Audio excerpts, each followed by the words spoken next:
Argus fransuzski avtomobillarda kalit tanimay qolish kasali bor. Ya'ni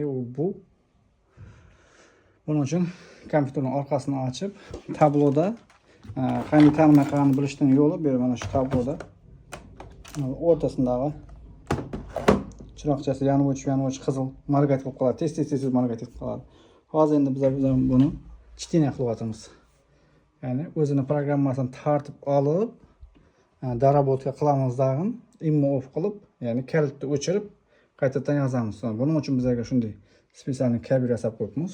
Shunday kerak bo'ladi va 5 kiloni qarshilik, назначение kontakt, pomoshning spravkani ichida bor. Mana shu joyini olib, mana shunday 5 kiloni qarshilik bilan mana shu tochkasi ko'rsatilgan назначение kontakt. Hozir bularni programmasini tayyorlab, qaytadan kilitlarni o'chirib beramiz. Ya'ni kilit keyin boshqa kilit tishlarni chiqarsa ham zavod bo'ladigan bo'ladi. Hozir bu protiugonniy sistemada turibdi. Ya'ni protiugonniy sistema bu avtomobilni o'g'irlab qo'yadi deb o'ylab turadi miyasi, kompyuteri. Shuning uchun mashina zavod bo'lmay turibdi. Hozir bu shu joyini kasalni bartaraf qilib zavod qilib beramiz. İşlerimiz devam ettiribdi.